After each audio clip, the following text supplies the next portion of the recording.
Hello and welcome to another episode of More Perfect Marketing. My name is David Baer, and today I am chatting with Michael Giffiths, who is joining me from the ends of the earth. No, from the southern hemisphere in Australia, where he is gloating because while it's winter here where I am recording, he's enjoying summer.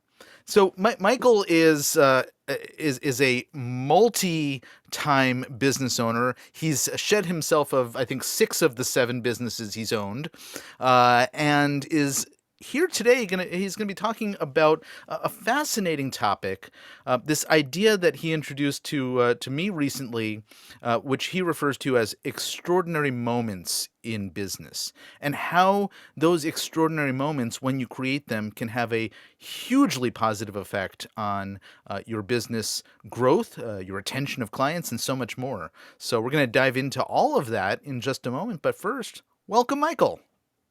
David, absolute pleasure. Thank you so much for having us, and great to be with everyone. Indeed, indeed. So, okay, I brought up this concept of extraordinary moments, which I'd love you to define, but then if you wouldn't mind sort of telling me a bit about how you got to the point where this was really at the core of your understanding and beliefs about how to grow business, that would be really, fascinating. Yeah, perfect. So we might actually flip it. Okay. And the latter will make more sense to the former as such. So here we were, teacher by trade, got out of teaching because I got sick of the lazy teachers, and I started my first business. It was a tutoring centre. We provided tutors to people's places. So anyways, we grew all of our businesses through referrals, through our networks, through partnerships. And it's just what we sort of did naturally. And a few years back, 3 odd years back, I started getting into the brain chemicals and the neuroscience and the hardwiring of humans to go, why do we actually do what we do? Like, why do people feel compelled to buy from us or stay with us or be loyal to us or trust us more or bond with us greater? There's got to be something else to it. And that's when we started to realize that everything that I sort of did naturally, there was actually a bit of science behind it, and we we're all hardwired to respond in particular ways. So as I looked further and further, I went, well, when you sort of become more of these extraordinary moments within business, like moments where people go like, wow, I didn't expect that to happen. Because we're so used to, I suppose, just bland. We're used to, we're being conditioned to, we order something and we get this boring confirmation email, or we book an appointment and we get this boring SMS text message. And it's just like, it's not hard to stand out when you do something sort of extraordinary where someone just goes, wow, I didn't expect that to happen. And then what do they go and do? They go and share that moment with everybody else over the next couple of days, going, oh, you won't believe what just happened to me. So in essence, what we have the ability to do is create these stories that everyone can share about how great an experience was with a particular business, rather than just hoping that it happens. And I had this story, which it's a good 2 years ago that I've been sharing it with, but it happened 20 years ago to the actual person. It didn't even happen to me. And it was like, this person was flying Singapore Airlines from Australia to Singapore, and they were in business class, and they got a rock in their salad. Now, obviously, you're not supposed to have a rock in your salad, especially when you're flying at the pointy end of the plane. Yeah. And so what do you expect? You expect the person to be really apologetic and the cabin leader to come down and offer you the nicest champagne and replace your salad and all the rest of it. And that happened. And it wasn't until they got to Singapore and an hour getting to the hotel, within an hour, and the head of Singapore Airlines, not the marketing person, not the customer service person, the head of Singapore Airlines called and said, I am so sorry. I heard about what happened on your flight. We've already refunded all your flights. We've done this. We hope you have the most amazing time in Singapore, and we look forward to taking you home when you're ready. That's when you start to go, I didn't expect that to happen. Now, who knows how many times the person where this actually happened to has shared the story, Mm-hmm. let alone me sharing the story at least probably 1,000 times. Think about what that's done to the Singapore airline brand. Think about what that's done as a story where people have started to go, yeah, you know what? I've got a choice of flying them or them. And I remember this particular story that I was just told. See, I just don't think we think about this enough to how can we be more extraordinary within our business, which then increases our referrals and our client retention and our loyalty and just the amount of word of mouth that we could get just simply by having this way of thinking. So that's where all of it's come about. I love that story. Now, I should point out quickly here that in that situation, it was a problem and how the business reacted or responded to the problem. But it doesn't necessarily have to be that. In fact, usually I'm going to assume what you're teaching is how to be proactive and not reactive with these extraordinary moments. 100%. And it very much is a way of being and a way of thinking. So for most people, let's just take a simple thing which happens to every single person that's listening. You get a new client come on board. So what do you do to this new client? Well, most people focus on how do I just deliver good results, maybe even great results.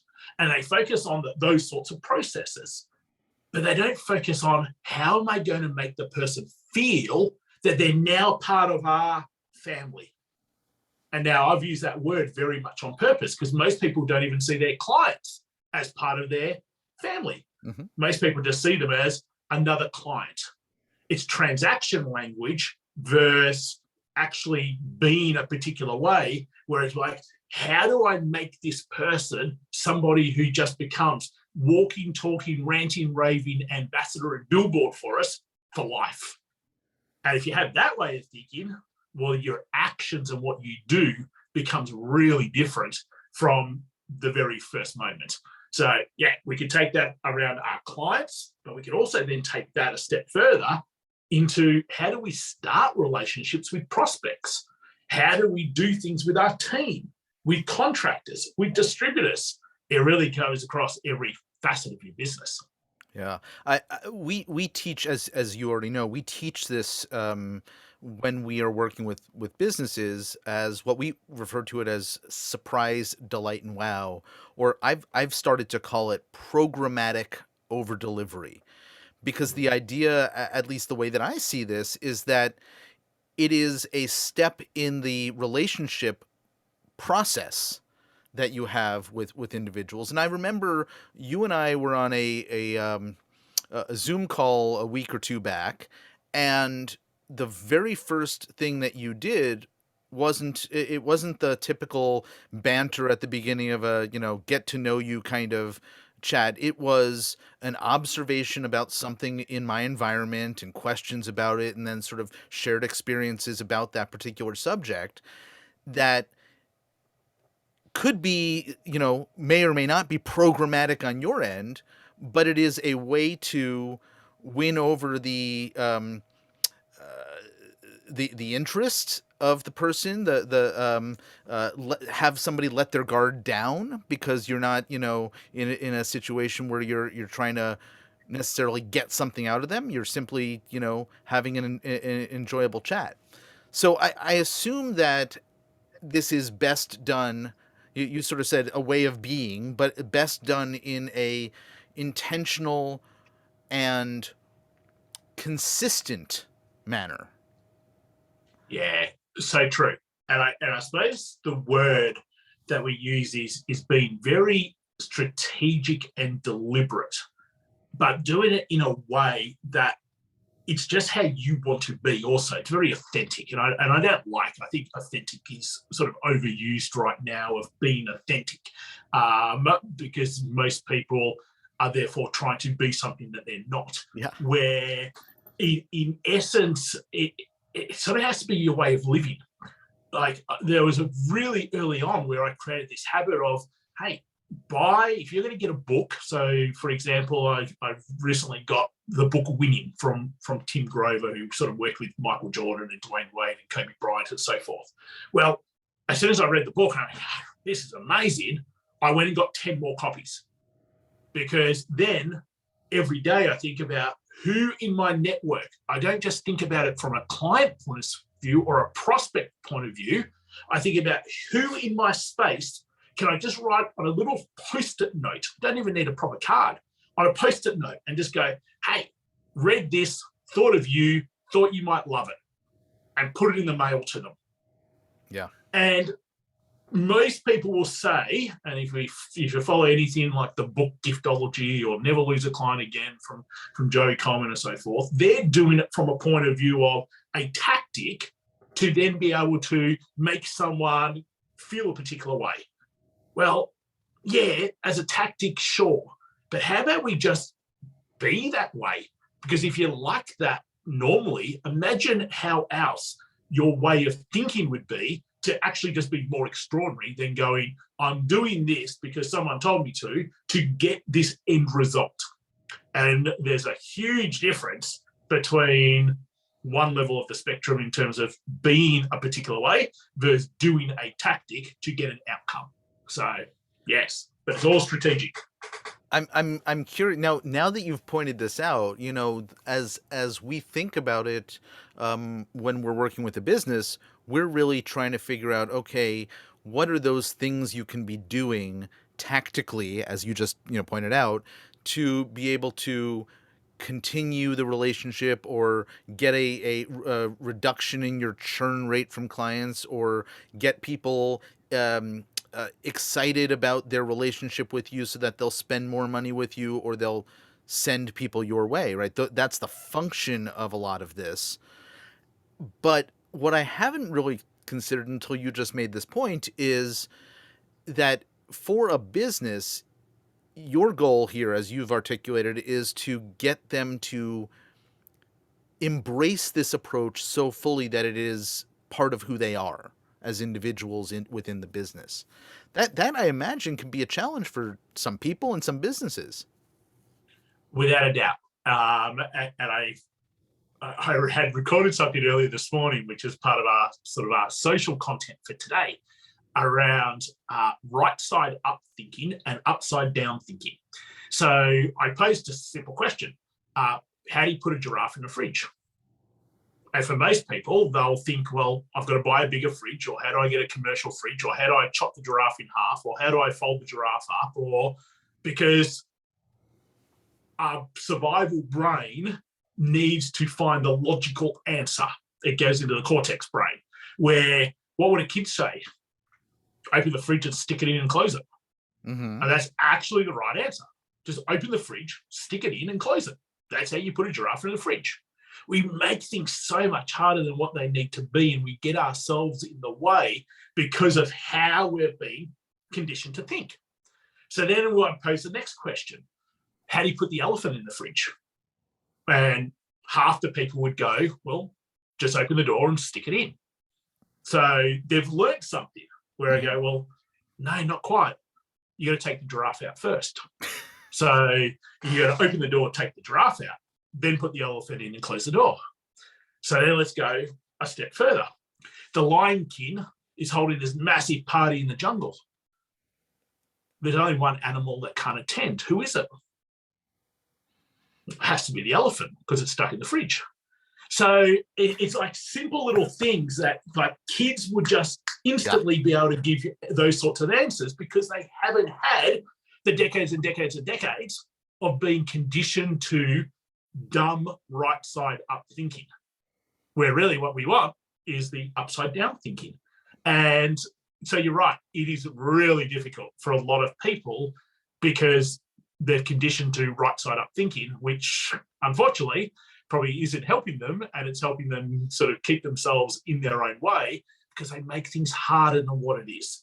And I suppose I put this as I draw a triangle, and sort of at the red level of the triangle down the bottom is this transactional being, where everything you do is transaction focused. Well, I get it. It's the hunter mentality in all of us. We're growing up to survive. We've got to be hunters to survive. Transactional mentality is inbred in all of us. Mm-hmm. However, that's going to never help you grow a business. So the next level up in the yellow zone is what we call process driven. And that's where most people are. They're in this process of how do I do this thing to get this outcome? And that's what I would call right side up thinking. But it doesn't help you. It keeps you stuck in just simply process, process, process. Mm. So then the next level up in the green zone is what we call sort of leader driven, where we're focused more on connection or relationship. But then this final tip of the triangle, the super green zone, is what we call exponential. And that's where it's about how we've changed our mindset to being upside down thinking, where really there are no rules. If you want to reach out to somebody, reach out to somebody. If you want to make someone feel good, then make them feel good. If you want to start a relationship with somebody to be a referral source or to become then just reach out and say what you need to say. I think we're just caught up, especially these days, in just what tactic can I use to trick someone? And it's just like, no, you don't need to. How about you just be a decent human being and actually just go about fostering trust, loyalty, and bonds with people, and you'll be amazed at how many other people actually want to be your clients, want to talk about you, want to share you, want to promote you, want to help you. Isn't business all just simply about relationships? Yeah, I love that. As you were talking about those two different green zones, and particularly the leadership piece of it, it reminded me of this book that I read years ago by a famous. He was then a famous New York restaurateur. Now he's all across the U.S. and I think even in some other countries with his Shake Shack brand. But a guy named Danny Meyer. I don't know if you know of him, and he had written this book called Setting the Table, which was all about how it's best. Well, he's in the hospitality industry, and there's a lot of different functions within the hospitality industry, particularly in restaurants where you're in front of the house, back of the house, etc., where finding somebody to work in a role, you're usually looking for somebody with great experience. And his leadership approach to staffing his restaurants was actually not about experience. It was about the person and whether they had the right worldview, whether they put hospitality first. And he was of the opinion that you could always teach them how to do the job. And that's what I had in my mind as you were sort of talking about that, because it's a lot easier. It's a lot faster to get to what you're describing in terms of this being a fully embraced function of a business when you start with the right personality and worldview. 100%. And it's how we hire every single person in our organization. I don't care about your CV. I don't care about what qualifications you got. I don't care about whether you went to college or not. I care about your mindset, your values, and you as a person, because if I'm doing my job, I'll teach you everything. So anyone in a marketing role, I don't want you to have done marketing before. I just want you to be an amazing people person, and I'll teach you the rest. So 100%, totally agree with it. All right, I want to talk a little bit about some practical applications, because we've been sort of hovering above the surface. Let's land and give some examples. Now that initial example that you gave of the airline, that may or may not have been sort of an internal system in the organization. But I'm curious. You work with a lot of people in the consulting space and business leadership, and I'm sort of curious to understand how a business that has not done what you're talking about starts to consider it and find the right approach to changing their interaction, changing their behavior, and then makes it a consistent activity. What is the process to go through to sort of embrace all of this? Yeah. So I think the first part is really, I suppose, understanding what we call the limbic part of the brain. So we sort of go through, we've got sort of 9 key projects that a business focus on. And the first part is their own thinking. So the limbic part of the brain, just quickly and not being sciencey, controls all human behavior and is only feeling based. So you can't actually, the limbic part of the brain right now is not actually understanding any words that I'm saying. That's the boring, logical, analytical part of the brain that's understanding that. The limbic part of the brain right now is giving you this feeling. Hey, I love his passion. I love his excitement. I love, like, you won't be able to put it into words. Or it might be, he's a complete moron. I don't know why I'm still listening after 20 minutes. Like, whatever it is that you say is happening over in the wrong part of the brain that doesn't actually create human behavior. Mm-hmm. So that's the first thing we've got to understand is that part. Then the second part is understanding how do we actually deepen our connection through the stories that we are able to share. And for most people, I think Simon Sinek's Golden Circles is such a powerful model in that most people start with what they do because they can, you'd hope as a business, they'd understand what they do. Then the next layer in is how you do it. Half the people actually really understand how they do it. But then they get into the why you do it. And very few people can actually explain why you do it. Well, if you want to actually get someone excited about doing things with you, they've got to understand why you do what you do, because that actually taps into the feeling. And therefore, so we've got to be able to deepen our stories that we get other people to be able to share. Then we've got to be able to chemicalize our communication, as I call it. Like every aspect, from an email you send out to a voicemail message, to your email signature, to your social media descriptions, to your website, to the way you send letters, everything has the ability to either create positive chemicals or a negative chemical. I'll just quickly go through them. You can look them up on Google. So you've got dopamine, oxytocin, serotonin are the 3 positive brain chemicals that as humans we need every single day. So whether you love the beach, you love the snow, you love sports, you love the arts, you love whatever it is that you love, you keep going back to, not because you love it, because your brain has that hit of dopamine or serotonin or oxytocin that makes it feel good. So imagine that you could actually make your prospects, your social networks, the networking group that you go to, your clients, your contractors, your team, everyone around you, imagine that you could actually influence the way they feel by simply chemicalizing your communication with them. That's what you have at your fingertips. The negative one is cortisol, the stress hormone. So when you send an invoice, I don't know too many people who are excited to get your invoice. Mm-hmm. So what happens naturally? Cortisol.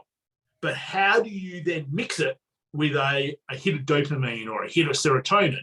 That comes down to the language that you use and the way you write things. So they're the sort of the first 3 that we focus in on around what we call inspirational thinking. Then it's about, hey, you've got to fill your pipeline. You've got to be able to nurture your pipeline in a specific way. It really scares me to think that most people focus on who's ready to buy from me right now. And if they don't buy from me, they just forget about them. Mm-hmm. And it's like, well, no. I think it took someone 7 years once to be able to come back and buy from us. And they're still a client sort of 3 years on. Now, if we had forgotten about them, then, hey, there's hundreds of thousands of dollars that our business would not have got. But that's most people's thinking because, again, they're down in that transactional process-driven way of being. So how are we going to fill our pipeline? In terms of our organic ways, referrals, word of mouth, partnerships, rather than having to spend money on paid ads. How are we going to nurture those people and deepen the relationship? See, to me, nurturing is just taking someone from I am not ready to I'm nearly ready to, hey, can we see if there's a fit right now situations. Like there's 3 types of people and you just have to deepen your relationship. And that's what moves them to being a, hey, can we see if we're ready right now type of person. Then you've got how you enroll somebody. I hate the word convert for service providers. It's not about converting. It's about how do we enroll a client for life. And therefore, we need the first 30 days are huge. I remember someone telling me who does actually strategic gifting, funny enough, that their first 30 days went like, we get an order, we send them a confirmation email, we keep them updated with what's going on from the warehouse, we send them a text when we're about to ship it out, and then we do a follow-up call to make sure that they get it. And like, it's so process driven, and that's what most people are. They're like, how do I follow the process? I went, oh, that's great. But how extraordinary is that? Like, that you're just doing what you should be doing anyway. Like, that's just what a good business should do. Yeah. You're not being anything above and beyond. You're not creating this bond or this loyalty because of how you're making them feel. You're just literally doing really what someone would expect you to do. And it was like a huge slap on the face, and their mouth dropped and went, okay, I get it. We're just no different to everybody else. So I think there's so much scope that people, even if they just focus on that little project of what do you do in the first 30 days when someone becomes a new client, not from a process, tick the box, your system, but from a how am I purposely making them feel a particular way. Yeah. See, I hear people say, well, someone can't refer until they've been with you for months and months and months and months and months. Nah, that's wrong. Someone could refer me literally within minutes, because referring actually, much to most people's disbelief, is actually not about whether they get a great result from you. Like, yes, they should, and I'm going to take that as a given that they do. People refer because of the emotional feeling that they have towards you. That's it. So anyone that wants to open a door, promote you, share you, like you think about you and I, David, and when we were with Ken, is like, hey, how about you come jump on our podcast? And you were like, hey, how about you come and jump on our podcast? Well, it was only simply because of how each person made the other person feel and the attachment and bond that we created. It wasn't because of a process or a tick the box or I feel like I need to help one person today, there's my random act of kindness. It was simply because of those things that we're talking about in terms of how we made each other feel. We resonated with each other, we respected each other, we were inspired by each other. And unless those three things happen, nothing else happens within your business. So the way you get people to enroll, you've got to make sure that those three things are constantly happening day after day, week after week, month after month. And that's how you have a walking, talking, ranting, raving customer for life, rather than just for 12 months or 6 months or your 12-week course, whatever it happens to be. So they're the 6 around inspirational strategy. And then inspirational experiences are the last 3. How do you create deliberate feels? Every moment within your business, you can deliberately create a feeling to the people around your business. And we just don't give it enough thought. So example around that is that most people this time of year, what do? Oh, we better send out Christmas cards or a gift. Well, why just do it once a year? Like, if it was good enough to make them feel a particular way at Christmas time, why aren't you going to do it in February? Why won't you do it in July? Why won't you do it in September? I actually think sending Christmas gifts are probably some of the worst times to send things. Yeah. Because you're doing it to tick a box rather than you're doing it deliberately to create a feeling. And if that's why you're doing it, then you should also be doing it 3 more times throughout the year. Michael, did we ever tell you about the cards that we send out to folks? No. We actually send out 6 times a year cards for holidays that are, well, national whatever days that are not big days. So I think we had like National Bike to Work Day or National Plant a Flower Day, and so we'll find some kooky image that we find online. We slap it on the front of a card. Ken and I have one of those dorky pictures of the two of us with him towering over me on the inside, and we have some little sort of punny thing that we wrote inside the card. And those are the types of things that for us, we will get people sending us an email or calling us up and thanking us for sending them a card. Yeah, And I imagine 100%. that's the type of feeling that you're talking about a business can have the ability to create in someone. 100%. And they're random. They're like, people care more that you made an effort than anything else. We had clients that go, well, for our, I slapped them straight away. For our A clients, we want to spend this much money, and for our B clients, we want to spend this much money, and our C. And I went, what? So every client's not just as important to you. There's our first problem. That you don't value every single client. Why did you take them on? They shouldn't be a client if you don't see them as all as valuable as each other.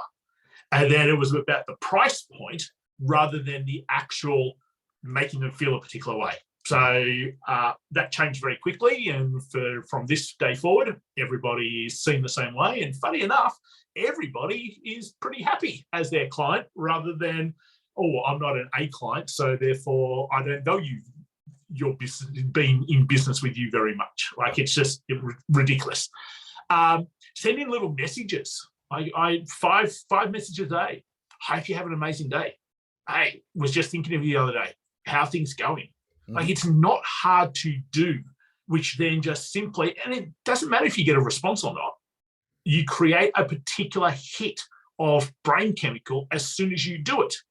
That's how, in essence, client retention goes through the roof if you just did that alone, because now your clients actually realize that you care about them a little bit rather than just simply you're there to take their money. So I know that there's a couple more pieces here, and I'd love for you to be able to share them with us, but probably not on this episode because we've run out of time. But there's a lot of this great detail on your website, including a fabulous like half-hour video where you go through a lot of what you're explaining here that people can find.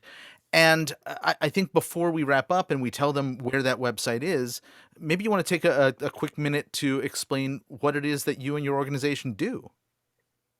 Yeah. And that website certainly is going to explain it. So I probably don't even need a minute.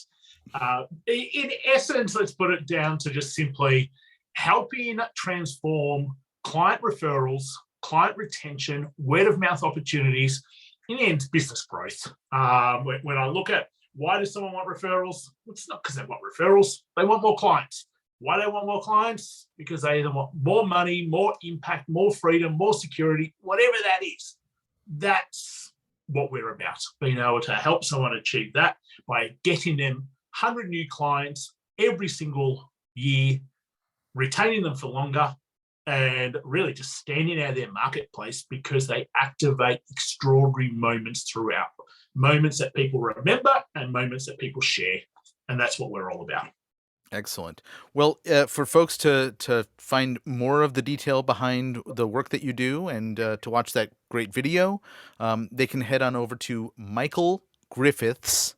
I'll make sure that it's properly spelled and linked in the show notes, .com.au. Is that correct? Spot on, 100%. All right. Well, Michael Giffiths, thanks so very much for hanging out and sharing your wisdom and what you've uncovered, discovering this and then researching it further and now teaching the folks that you work with how to implement it into their businesses. Absolute pleasure, David.